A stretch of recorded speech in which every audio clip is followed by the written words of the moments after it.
Hi guys, my name is Amy and today I'm going to show you what you need to start your seeds with a method that's called winter sowing. So some of the things you're going to need are seeds, some soil, potting soil, nice and fluffy. You're going to need a sharp knife, a pair of scissors, a Sharpie, and some duct tape. The most important thing that you need is a plastic container, something that's nice and tall so that when you sow your seeds and they start to grow, these are going to turn into little greenhouses for your plants. Okay, so let's get started. Okay, so now that you have a water jug or some container that you want to use for your winter sowing project, take the top off. You don't need that.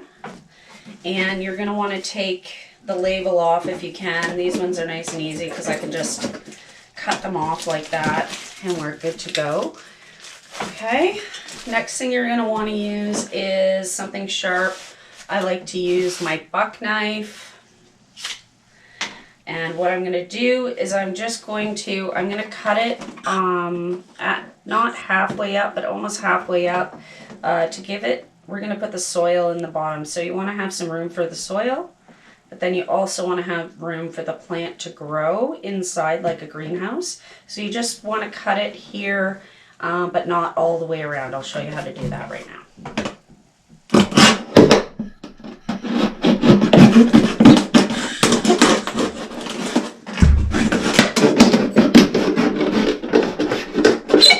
Okay, like that. So you're going to want to leave a hinge so that you can fill it up with some soil in your seeds, and then you can close it back up. We're going to make really good holes in the bottom. If you just put holes in the bottom of the container here, it won't drain and everything will get wet and turn gross and die.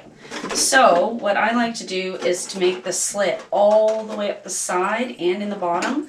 So even if it's sitting on cement or a table or the grass, the water can come out and you won't kill your seeds before you even start. So just take your knife, give it a little wiggle, and then make sure you get right to the bottom.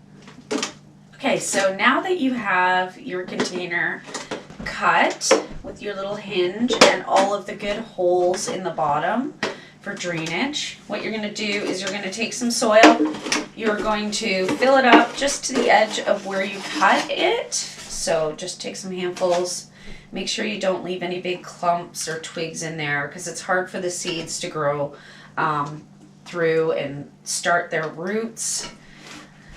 So just fill it up like this, right to the edge, so that the seeds have a good foundation.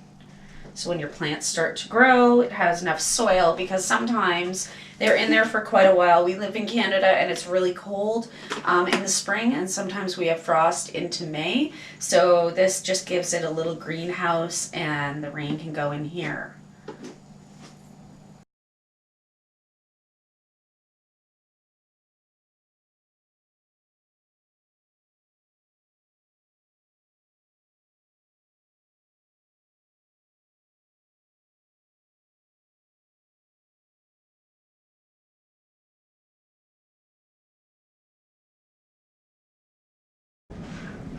Okay, so now that we're done with filling all of the containers with soil, I'm going to show you some of the stuff that I use, some of the seeds that I use for winter sowing, the best stuff that I've used. Milkweed. I know everybody loves monarch butterflies, and we all have a hard time growing it because it needs to be cold for a couple of months, the actual seed, before it will come up in the spring. So either you can freeze it in your freezer for 6 weeks and then plant it directly into your garden, but this is way easier.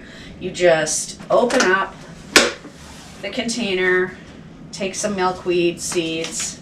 I have a pod of milkweed, but I'm scared to open it because it's going to explode everywhere. So we're just going to use the seeds that I have left over from the store.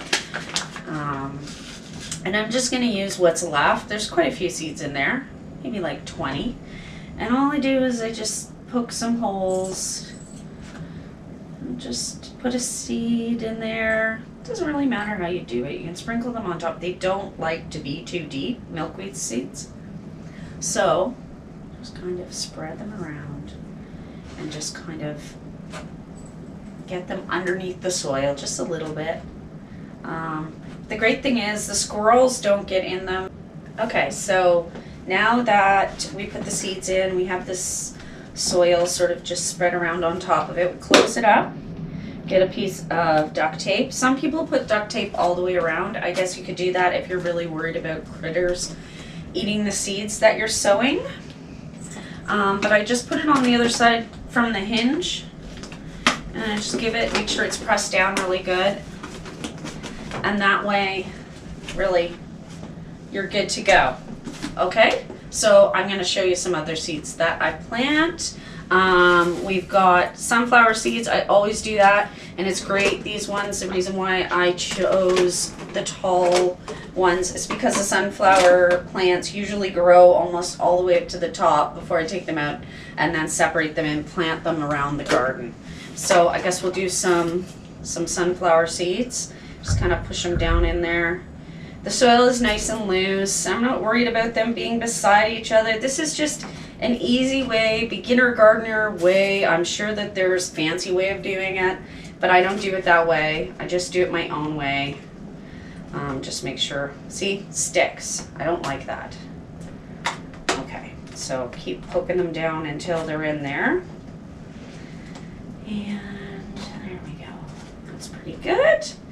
Close it up and do the same thing. Get some duct tape, put it on the other side of where you have it at the hinge. Just cut a little piece off. Stick it on that side there. Press it down. And then before you do too many, make sure you label it. So I've got a Sharpie. So I'm going to put milkweed. And I just write it on here. Doesn't matter what it looks like. And then this one is sunflowers. Sometimes the weather gets rid of the words on the bottle, but so I usually write it in a few spots just in case. Okay, so now that I showed you that I do milkweed, I do sunflowers, beans, and actually cucumbers too, because it takes them so long before they start really producing anything that we can use here in Ontario. I usually do a lot more herbs than just dill and basil, so I'll be going to the greenhouse to get some more. I'm sure you will be too. Calendula, sweet peas, bachelor button, and marigolds. Flowers are the easiest. You just pack them in there, stick them in the snow, and in the spring you'll see everything come up. And if you're like me, even if the words wash off, you know what's in there, and you just use a spoon and take them out. But I'll show you that in the spring. I'll let you know how it goes.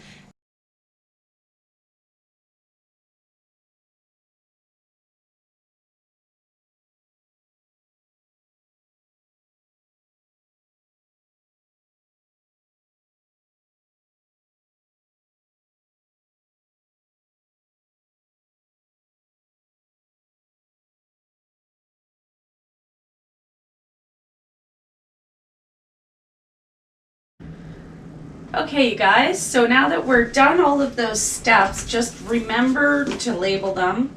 And the next step is basically to take them all out, put them outside. If it's snowy like it is here, you just stick them in the snow. I just kind of stick them all in the snow like this all together. And you just wait for spring, and that's really as easy as it gets. The weather, the snow, the rain, all of it just goes inside the top. As long as you have good drainage holes, everything will grow, and once frost has disappeared, you just scoop them out of there with a spoon and plant them in your garden. And I have vegetables and flowers and herbs, and I hope you guys can use this winter sowing method wherever you live. I heard that you can use it even in places where it doesn't snow. If you have any questions, just let me know. This is I'm not a professional gardener. I've just been gardening for quite a while and I love it. And I just wanted to share with you one of the easiest ways to start seeds.